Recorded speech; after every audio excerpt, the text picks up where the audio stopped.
اعوذ باللہ من الشیطان الرجیم بسم اللہ الرحمن الرحیم السلام علیکم ورحمۃ اللہ وبرکاتہ۔ آج کا میرا مضمون قرآن پاک کی مکی اور مدنی آیات ہیں۔ آپ نے قرآن کریم کی صورتوں کے عنوان میں دیکھا ہوگا کہ کسی صورت کے ساتھ مکی اور کسی کے ساتھ مدنی لکھا ہوتا ہے۔ اس کا صحیح مفہوم سمجھ لینا ضروری ہے۔ مفسرین کی اصطلاح میں مکی آیات کا مطلب وہ آیات ہیں جو آپ کے بغرض ہجرت مدینہ طیبہ پہنچنے سے پہلے نازل ہوئیں، اور مدنی آیات کا مفہوم یہ ہے کہ وہ آپ کے مدینہ پہنچنے کے بعد نازل ہوئیں۔ بعض لوگ مکی کا مطلب یہ سمجھتے ہیں کہ شہر مکہ میں نازل ہوئی، اور مدنی کا یہ کہ وہ شہر مدینہ میں اتری، لیکن یہ مطلب درست نہیں، اس لیے کہ کئی آیاتیں ایسی ہیں جو شہر مکہ میں نازل نہیں ہوئیں، لیکن چونکہ ہجرت سے پہلے نازل ہو چکی تھی اس لیے انہیں مکی کہا جاتا ہے۔ چنانچہ جو آیات منا، عرفات یا سفر معراج کے دوران نازل ہوئیں وہ بھی مکی کہلاتی ہیں، یہاں تک کہ جو آیتیں سفر ہجرت کے دوران مدینے کے راستے میں نازل ہوئیں ان کو بھی مکی کہا جاتا ہے۔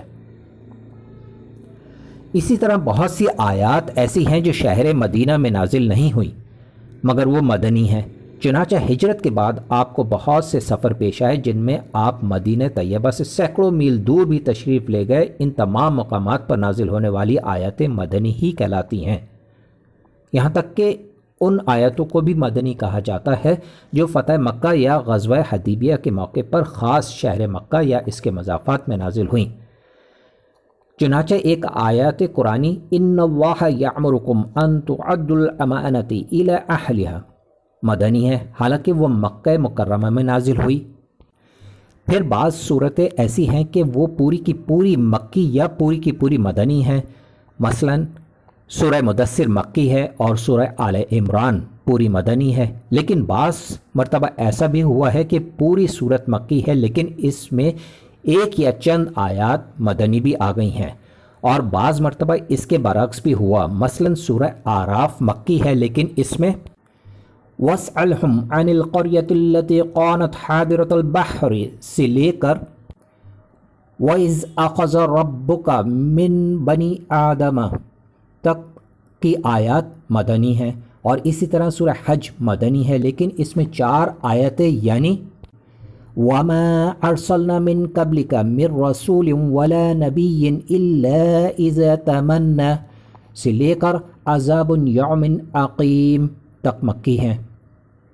اس سے یہ بھی واضح ہو جاتا ہے کہ کسی صورت کا مکی یا مدنی ہونا عموماً اس کی اکثر آیتوں کے اعتبار سے ہوتا ہے، اور اکثر ایسا ہوتا ہے کہ جس صورت کی ابتدائی آیات ہجرت سے پہلے نازل ہو گئیں اسے مکی قرار دے دیا گیا، اگرچہ بعد میں اس کی بعض آیتیں ہجرت کے بعد نازل ہوئی ہیں۔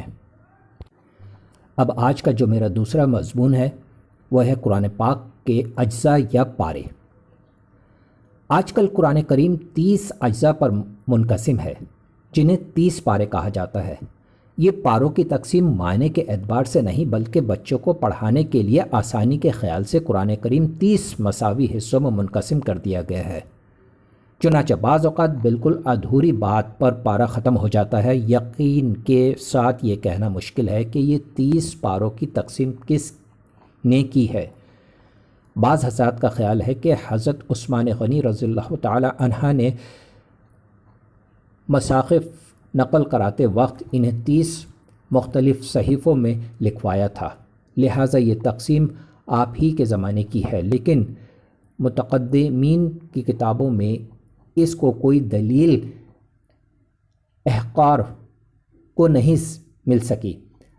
البتہ علامہ بدر الدین زرقشی رحمۃ اللہ علیہ نے لکھا ہے کہ قرآن کے 30 پارے مشہور چلے آتے ہیں اور مدارس کی قرآنی نسخوں میں ان کا رواج ہے۔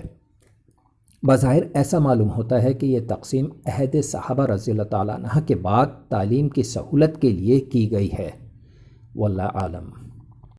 ہم سب کو چاہیے کہ ہم سب بہت آسانی کے ساتھ یہ جان لیں کہ کون کون سی آیات مکی ہیں اور کون کون سی آیات مدنی ہیں۔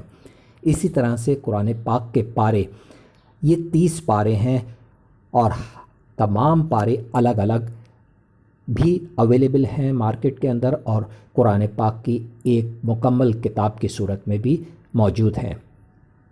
الگ الگ پارے پڑھنے میں آسان ہوتا ہے۔ بچے جب مساجد میں یا گھروں میں قرآن پاک پڑھ رہے ہوتے ہیں تو وہ سنگل یعنی ایک ایک سپارے کو پڑھ رہے ہوتے ہیں، تو ان بچوں کے لیے بڑی آسانی ہو جاتی ہے کہ وہ ایک ایک پارہ آسانی کے ساتھ پڑھ لیتے ہیں، ناظرے کے انداز میں یا حفظ کرنے کے انداز میں۔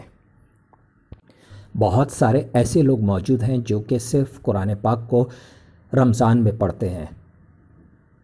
جیسا کہ آپ سب جانتے ہیں کہ رمضان کا مہینہ یا تو 29 کا ہوتا ہے یا 30 کا ہوتا ہے، تو ایسے تمام افراد روزانہ کے حساب سے ایک ایک پارہ ختم کرتے چلے جاتے ہیں، اور اس طرح سے اگر رمضان 29 کا ہوتا ہے تو کوشش کر کے لوگ 30واں پارہ بھی 29ویں روزے کو مکمل کر لیتے ہیں، اور اگر 30 کا رمضان ہوتا ہے تو ایک ایک پارہ ہر شخص روزانہ پڑھتا ہے، اور اس طرح سے 30 پارے پورے رمضان کے مہینے میں ختم ہو جاتے ہیں۔ اس وجہ سے یہ بہت آسان ہے کہ 30 پارے مکمل طور پہ انسان حفظ بھی کر لیتا ہے، اور مہینے کے حساب سے یعنی اسلامی مہینے کے حساب سے روزانہ کے ایک ایک پارہ کرتے ہوئے 30 پارے مکمل۔ صدق اللہ العظیم۔